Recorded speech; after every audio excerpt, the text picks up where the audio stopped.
Bom dia, pessoal, tudo bem com vocês? Vamos dar início a mais uma aula. Hoje nós vamos ter aula de geografia. Então, vamos lá?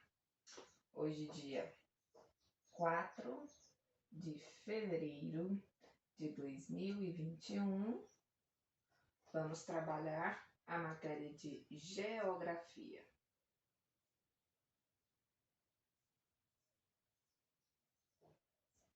Ótimo! Vamos usar o nosso livro didático na página. Tchananã. Ó a página que nós vamos trabalhar. Aula passada a gente trabalhou que o Brasil é um país populoso, né? Fizemos um exercício, vocês se lembram disso? E hoje a gente vai trabalhar o crescimento da nossa população, tá? Então nós vamos lá na página 50. Abre seu livro de geografia, página 50, bom? Livro de geografia, página 50. Vamos lá? Todo mundo já pegou o livro? Dá um tempinho aqui para você pegar seu livro. Seu Vanessa fica diferente sem óculos, né? Tá sujo. Vamos lá? Então, rápido crescimento da população. O que é que nós falamos até agora? Nós falamos o que é população, né? Falamos que população são os habitantes de um local, né? E que o nosso país ele é muito populoso. Por que ele é populoso? Porque tem muita gente vivendo aqui, né? Então, nós temos aí uma marca de 204 milhões de habitantes, né? Vimos no exercício anterior que o país que possui a maior população do mundo é a China. Vocês se lembram disso? Nós fizemos o exercício. Deixa eu só dar velhinha aqui, ó. Tinha um mapa, que a gente chama de planisfério. Aí aqui logo aqui embaixo tinha uma tabelinha, que você tinha nome de vários países do mundo e a sua localização aqui dentro do planisfério e a sua população em milhões, né? Ótimo. Então, nós vimos aí que o Brasil está entre um dos países mais populosos do mundo, né? Ele perde para a China, para a Índia, para os Estados Unidos e para a Indonésia, tá? Ele é 1, 2, 3, 4, 5. Ele é o quinto país mais populoso do mundo, né? Vamos ver ao que se deve esse rápido crescimento da população? Eu quero que você agora pegue seu lápis, porque nós vamos marcar algumas coisas importantes no nosso livro. Isso é uma estratégia legal para a gente estudar sozinho. Toda vez que você pegar um texto, que esse texto for seu, no nosso caso, que esse livro didático é seu, ele pode ser consumível, você pega o seu lápis e vai traçando embaixo de palavras-chave no seu texto, ou então de expressões importantes, ou frases mais importantes, porque quando você bate o olho no texto, você tem o que é mais importante ali. Se você uma hora tiver que fazer um resumo, o que é de mais importante já está tudo marcado no seu texto. Aí fica muito mais fácil, né? Então vamos lá? O rápido crescimento da população.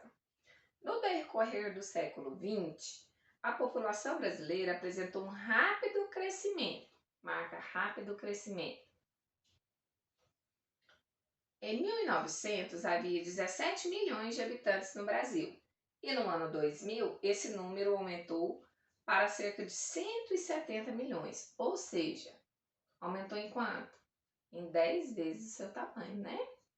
Então, se em 1900 tinha 17 milhões, nos anos 2000 já tinha 1.700, né? Então, 100 anos, a gente cresceu em mais de 10 vezes o tamanho da população brasileira.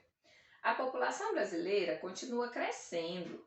De acordo com as projeções do IBGE, no ano de 2030, nosso país terá uma população de aproximadamente 216 milhões de habitantes. 216 milhões de habitantes. Será que com essa pandemia que nós estamos vivendo agora, essa projeção ela vai dar certo? Porque nós tivemos muitas mortes, né? Causadas por causa de um vírus. Será que eles estão contando com essa projeção? Aqui dentro do nosso livro didático, como ele foi impresso antes, eles não estavam contando com a nossa pandemia, né? Mas será que isso pode interferir? Vamos pensar um pouquinho?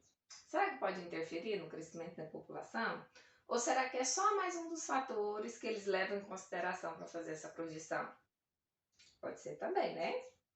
O crescimento da população brasileira, ocorrido no século XX, está relacionado às... Ah, pega aí seu lápis. A gente vai até marcar aqui, ó. Vamos lá? Atenção, hein? Vou até colocar aqui para você memorizar isso aí. Ó, o crescimento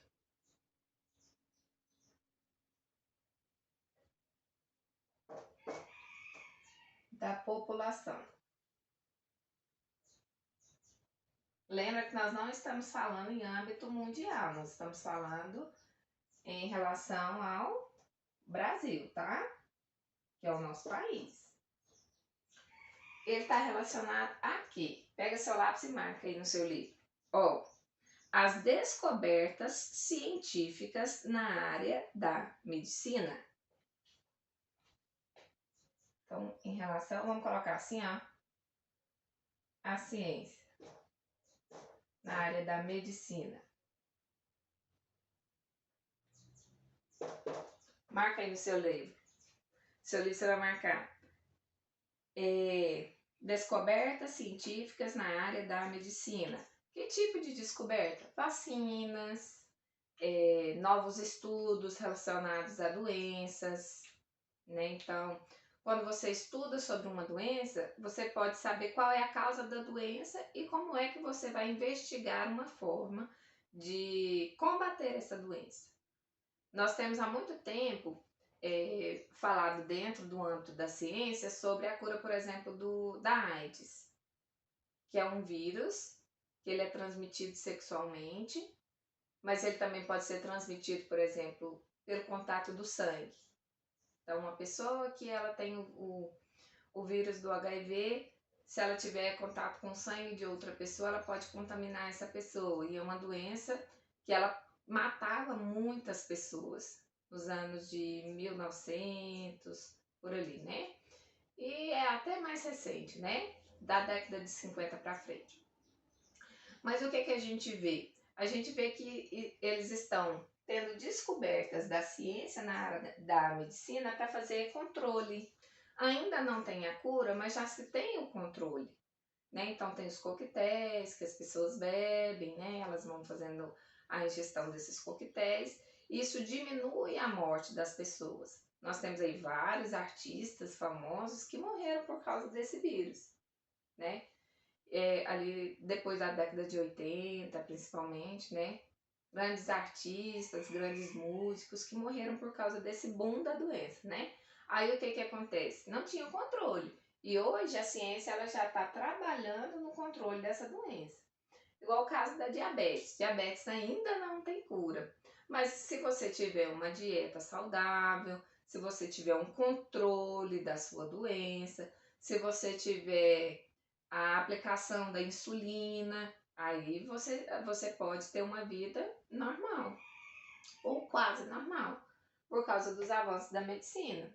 Se não tivesse essas descobertas, a pessoa poderia rapidamente falecer por conta de doenças assim, da AIDS, da diabetes, até a própria hipertensão, né, que é a pressão alta. Ah, mas é uma coisa muito comum, mas mata.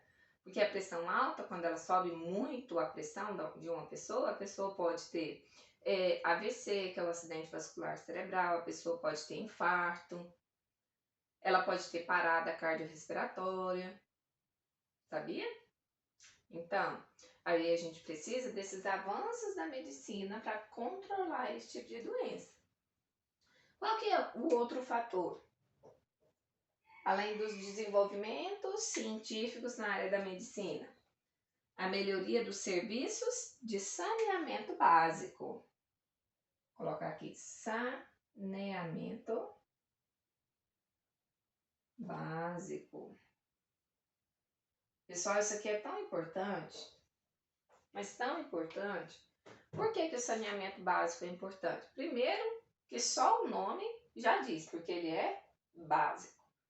Então, isso aqui, se ele é básico, é porque não pode ficar sem. É algo que a gente precisa para sobreviver. O que é que a gente inclui no saneamento básico? Olha, o tratamento da água, o tratamento do esgoto, a descarta correta do lixo, ou reaproveitamento do lixo, ou o descarte correto. A gente tem alguns problemas relacionados ao saneamento básico em alguns lugares do nosso país que levam as pessoas à morte porque não tem rede de esgoto, é jogado a céu aberto, é jogado no mesmo rio que as pessoas pegam água para consumir. Aí como é que a pessoa não fica doente? É claro que fica, né? Ou descarte incorreto do lixo. Aqui na nossa cidade nós temos um problema sério quanto ao lixo, porque a gente ainda não tem o descarte correto. Nós temos ainda os lixões. Então esses lixões, eles contaminam o nosso lençol freático, ele contamina o solo, ele contamina o ar. E não é porque está fora da cidade que já está resolvido. Não, precisa ser corretamente descartado. A gente só está tirando o lixo do lugar, tirando da minha casa e levando para o lixão. Isso não é o descarte correto, né? Então a gente precisa investigar esses problemas para deixar de causar mortes, para deixar de causar doenças sérias que podem levar a nossa população a sofrer. Então aqui o saneamento básico, ele vai desde o tratamento da água. Aqui na nossa cidade é feito pela Saneago. Vocês já foram lá fazer alguma visita na Saneago em alguma das suas turmas? É muito legal a gente ver como que é o tratamento da água na nossa cidade. O que eles colocam na nossa água, como que é feito, né, a tiragem das impurezas. Então aqui a gente tem o ET, que é a estação de tratamento de esgoto. E nós temos a ETA, que é a estação de tratamento de água. Todos são feitos pela Saneago. O tratamento do nosso esgoto, ele é feito lá na saída da nossa cidade. Lá na saidinha, né? Indo ali pelo viveiro ali da prefeitura, ali por ali, né? Depois do Lago dos Angicos. Tem a estação de tratamento de esgoto. Toda a nossa cidade, ela tem o tratamento do esgoto? Não, ainda não. Então precisa ser feito um planejamento para todo o esgoto ser tratado, para não cair em córregos, para não ficar em céu aberto, para não ficar em fossas, porque isso acaba que vai contaminando o nosso solo e vai deixando a nossa população mais doente.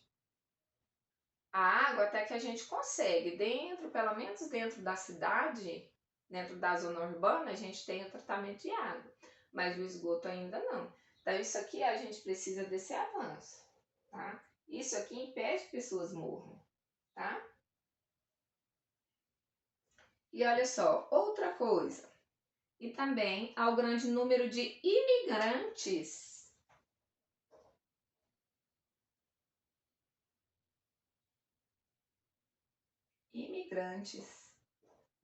que vieram para o nosso país. Sabe o que é um imigrante? Um imigrante é uma pessoa de outro país que vem para o Brasil.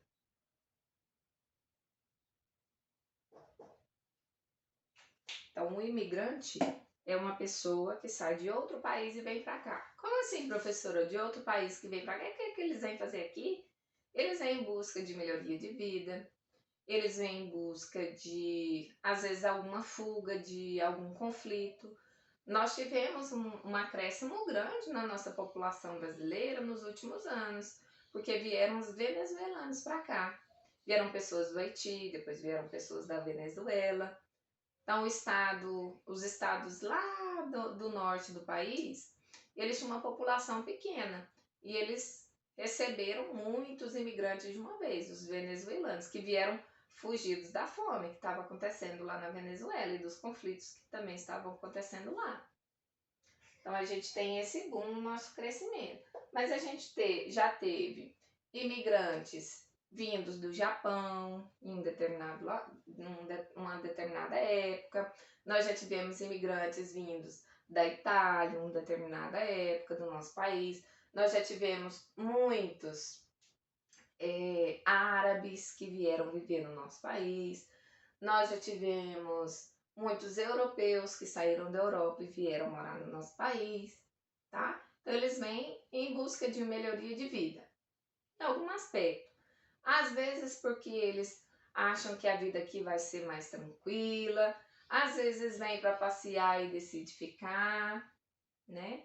E aqui o nosso país ele tem as fronteiras abertas, por enquanto. Então, como ele tem as fronteiras abertas, é mais fácil de entrar no nosso país e ficar, né? Não é como se a gente fosse lá para os Estados Unidos, né? Que tem todo o controle rígido, né?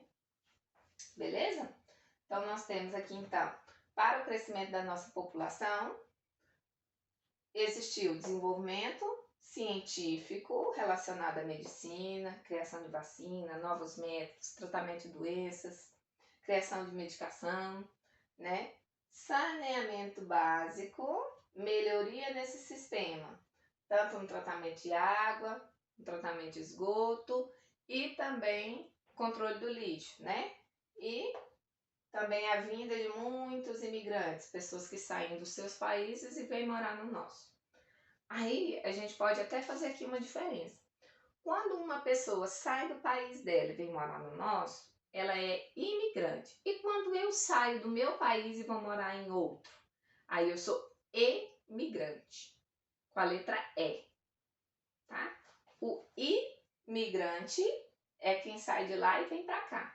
O emigrante é quem sai daqui e vai para lá, pelos mesmos motivos, né? Melhoria de vida, novas experiências para estudar, né? Então vamos para frente? Observe o gráfico que representa o crescimento da população brasileira de 1900 até 2015. Então tem um gráfico aí no seu livro, ó.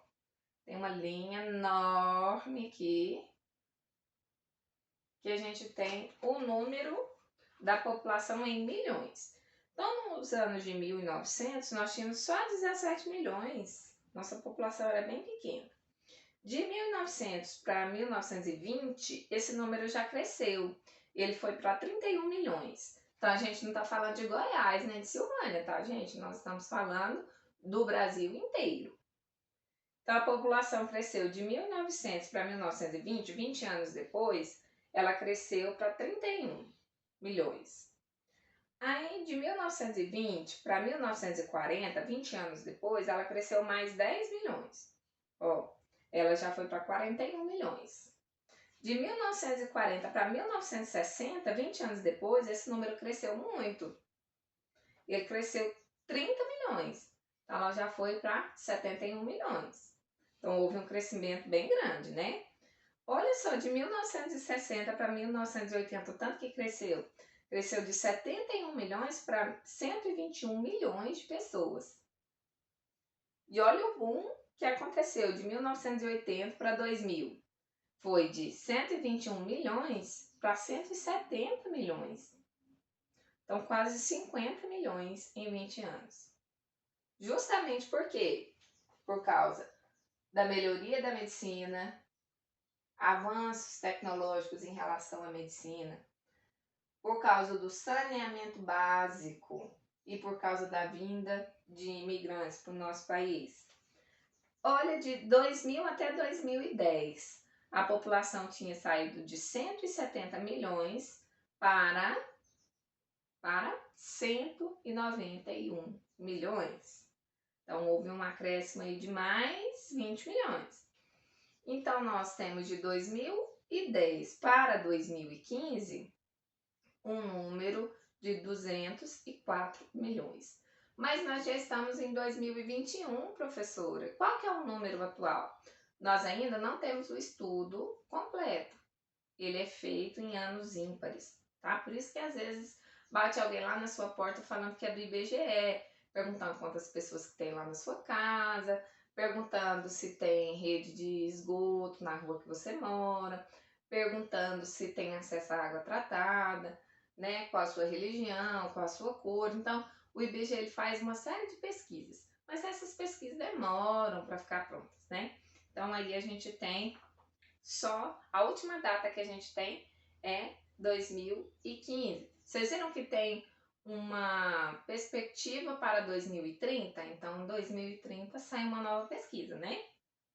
Olha só o que fala aqui nas legendas das nossas fotos. Tem uma imagem bem interessante aqui, não tem? Ela está em preto e branco. Vamos ver a legenda? Na foto, desembarque de imigrantes japoneses no porto do município de Santos, São Paulo, em 1930. Vocês acham que vieram poucos ou muitos imigrantes japoneses? Vocês sabiam que lá em São Paulo tem a maior colônia japonesa do mundo fora do Japão? Tem, exatamente. Tem até a Rua da Liberdade lá, que é uma rua bem famosa. Na verdade, não é nem uma rua, é um bairro muito famoso lá em São Paulo, dedicado à cultura japonesa. As pessoas vão lá, comem comida japonesa, se vestem como japoneses, consomem muito da cultura do mangá, que também é japonesa, é bem interessante, né? Calcula-se, aqui ó, bem na legenda, está escrito assim, ó, calcula-se que até a década de 1950, cerca de 5 milhões de imigrantes tenham entrado no Brasil, vindos principalmente da Itália, Portugal, Espanha, Japão e Alemanha. Em menor quantidade vieram também imigrantes de outros países da Europa e da Ásia. Mas pensa, 5 milhões de pessoas? Caramba, é bastante gente, né? Aí, lá na outra foto, olha que bonitinho, gente. Olha só. Ai, que dor, né? Olha só. A utilização de novos tipos de remédios e vacinas ocasionou a diminuição no número de mortes provocadas por doenças como sarampo, tuberculose e o tétano. Além disso, com a ampliação do serviço de saúde, os hospitais passam a atender um número maior de pessoas. Na foto, o bebê sendo vacinado no município de São Paulo, no estado de São Paulo, em 2015. Que bonitinho, né? Essa semana mesmo eu fui levar minha filhinha para vacinar. Vacinou contra a febre amarela, que é uma doença que mata, se ela não tiver o controle, né? E lá embaixo, vocês já viram isso aqui? Na nossa cidade? Em alguns bairros, às vezes, a gente vê isso aqui, né? Ó, a expansão do sistema de tratamento e distribuição de água, da rede de esgoto e da coleta de lixo promoveu uma melhoria nas condições de higiene da população, diminuindo a proliferação de doenças como a cólera e a leptospirose. A cólera ela é por causa da água contaminada e a leptospirose é por causa do xixi do rato, tá? Na foto, obra para a instalação da rede de abastecimento de água no município de Igaratá, São Paulo, em 2016. Interessante, né? Qual foi o crescimento da população brasileira entre os anos de 1900 e 2015 em número de habitantes? A tia Vanessa já falou lá no começo do vídeo. E aí? Qual que foi esse crescimento? Qual que foi esse crescimento? Como que a gente faz esse cálculo? Professora, mas é aula de geografia ou de matemática? Gente, a gente está trabalhando tudo. Geografia, matemática, língua portuguesa, conhecimentos gerais, história, tudo num conteúdo só. Quando a gente fala dos imigrantes e está trabalhando com essas datas, a gente está trabalhando também conteúdo de história, relacionado lá com o que a gente vai aprender na história. Quando a gente tem gráficos que tem valores de pesquisas, a gente vê que são conteúdos que a gente usa muito na matemática, então tá tudo interligado. Como é que a gente vai fazer? É só a gente pegar o valor de habitantes que tinha lá em 2015, ó, 204. E qual que a gente tinha lá em 1917? Faz uma continha de menos e resolve qual é o valor. Faça essa continha aí no seu caderno, de geografia mesmo, aí no cantinho do seu caderno, e me conta depois qual foi o valor que deu a sua continha, tá? Então, vamos lá na página 52. Página 52, ela já vem pra gente com uma informação e um exercício, tá bom? Então, você já pode fazer logo aqui comigo, tá bom? Ó, serviços essenciais ainda há muito o que melhorar. Mesmo com os avanços da medicina e com as melhorias no sistema de saúde e nos serviços de saneamento básico, grande parte da população brasileira ainda hoje não tem acesso a esses serviços. Veja as informações do ano de 2015. Então, tem 4 informações escritas aqui em cada um desses quadrinhos. Vamos ver? Ó, 41% das residências do país não são servidas por rede de esgoto. Gente, isso é muito grande. 41%? Caramba, quase a metade, né? 15% das residências brasileiras não possuem água encanada. Aqui no nosso estado de Goiás, esse número é menor, tá? Então, são poucos os municípios que não têm água encanada. Mas no Nordeste, no Norte do país, ó, tem que melhorar isso aí, hein? Aproximadamente 25 mil pessoas morrem anualmente vítimas de alguma doença infecciosa, como dengue, malária e tuberculose. Aí a gente vai acrescentar aqui o coronavírus, né? Por falta da vacina. Dengue não tem vacina, mas ela pode ter o controle do mosquitinho. Sabia que o animal que mais mata no mundo é o mosquito transmissor de dengue, malária? A gente acha que é ataque de tubarão, que é ataque de leão. Não, é ó, um animalzinho desse tamanhozinho. Então, esse mosquito é terrível, né? Então, a gente precisa fazer o quê? Controle com saneamento básico, não deixar água parada, fazer o controle do lixo, porque lá no lixão também tem água, a água também para, porque chove lá em cima do lixão, né? A gente tem que ter o controle adequado. Não deixar o esgoto cair em céu aberto, porque a água parada e hoje não é só a água limpa que transmite doença, não. Principalmente a dengue. O mosquitinho já tá colocando seus ovinhos até na água suja, na aguinha parada, na água suja. Ele não gosta, mas ele evoluiu, né? Então, além da dengue, tem o zika vírus, o chikungunya, né? E a tuberculose, gente, tuberculose antes matava com uma facilidade tão grande, hoje já tem controle através de vacina. Então a gente precisa aí ficar bem atento, tá? Não pode deixar a vacina vencida lá no seu cartão de vacina. Se você tem a oportunidade de se vacinar, você não vai lá no postinho de saúde porque tem medo de agulhada? É muito melhor levar uma agulhada do que morrer por causa de uma doença tão séria quanto essa, né? Muitas pessoas deixam de ser atendidas nos hospitais por causa da falta de leitos e de profissionais da área da saúde. A gente está vendo aí um caos acontecendo justamente por causa da pandemia do coronavírus. A gente tem que dar graças a Deus, porque nós ainda estamos numa localidade onde ainda não teve esse boom, essa explosão de casos, né? Estão aumentando os casos na nossa cidade. A nossa cidade, ela suporta um vírus como o corona? Não tem suporte, a gente tem que ir para Goiânia, que é a nossa capital. E lá em Goiânia os casos estão aumentando.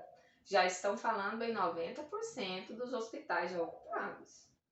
E se for um dos nossos familiares que necessita de um desses leitos? A pessoa pode morrer por falta de hospital. Então a gente precisa ficar bem atento. Se nós podemos fazer a nossa parte, que nós façamos a nossa parte.